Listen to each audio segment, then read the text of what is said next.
I don't know, a myth or perception that because there are, billionaires, and most of the billionaires are men and most of the presidents are men, men are doing well. Men seem to occupy the top end of society, but also the bottom end of the societies.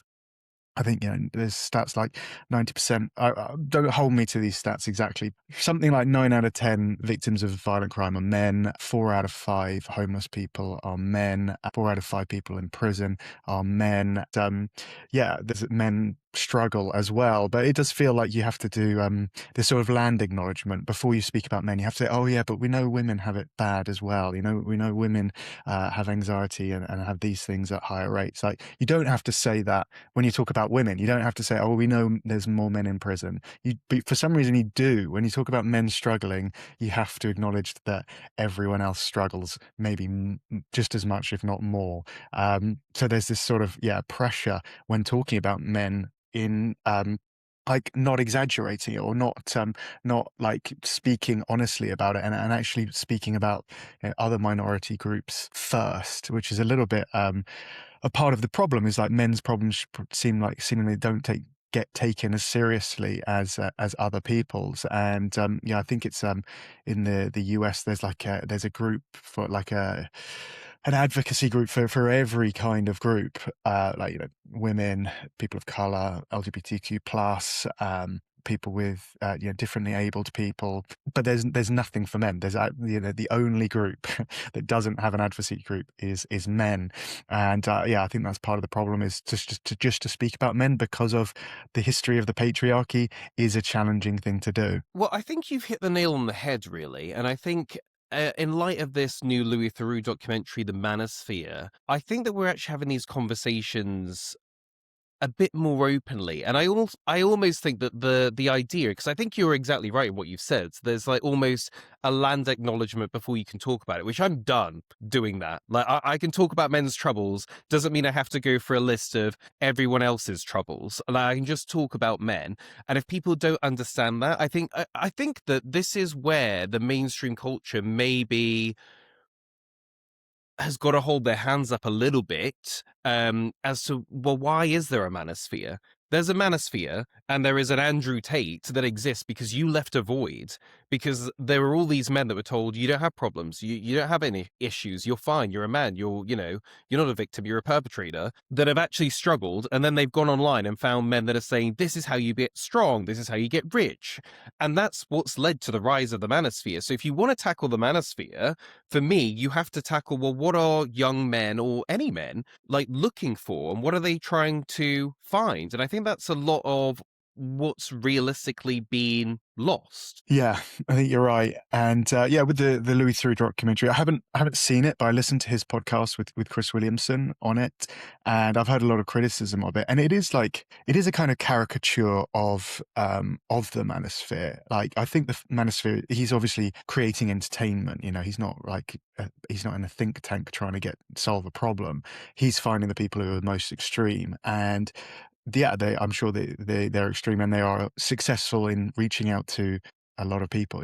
Have a lot of followers. But I just mentioned Chris Williamson there, and he gets called Manosphere, and he is like, to me, he seems like a centre right type political guy. He has a lot of left wing people on, left of centre people on. He's never had any like Manosphere people on, but anyone who seems like right of center and is a man and is talking about men seems to just get lumped in with the far right, which I think is quite unfair and quite unhelpful.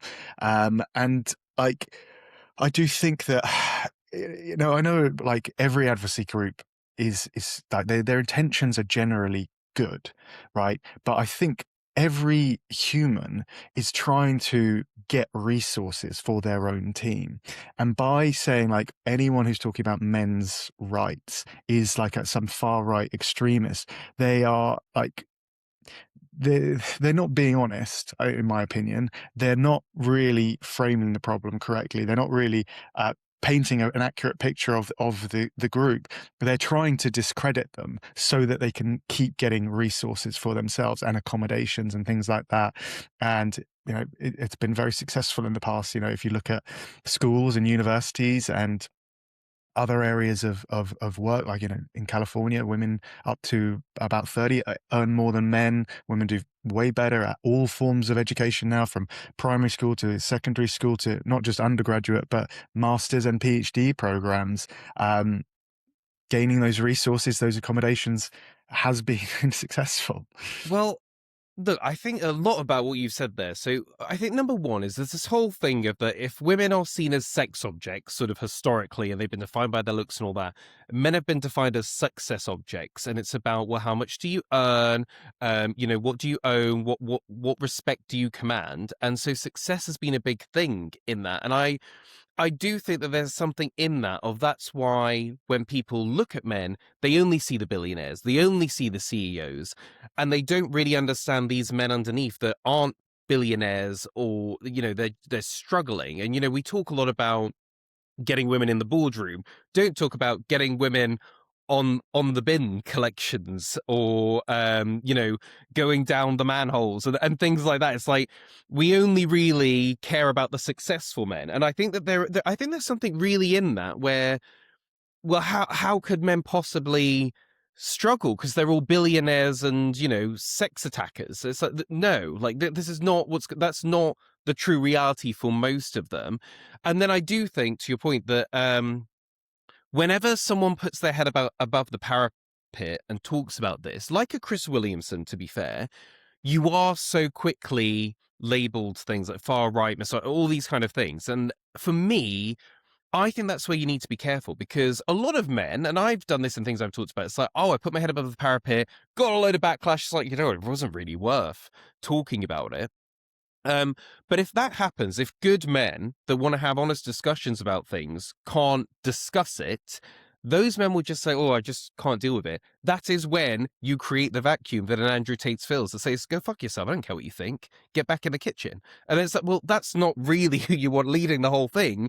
But you shot down all of the other people that were trying to talk about this. So I do think that there's an issue here. But I want to move the conversation on a little bit, because I really do want to focus on men's mental health. When it comes to a modern man, and I think something that's not talked about enough is like life, and maybe this is rose tinted glasses, but life used to be simple, I think. Whereas now, any man goes on social media. And I think we talk about this a lot from a women's point of view of like body image and things. But when a man maybe goes on Instagram, he sees richer men, more alpha men, more muscular men, more emotionally intelligent men, men that have got 10 girlfriends or whatever. What is that kind of unrealistic expectations of what a man should look like actually doing to the average man?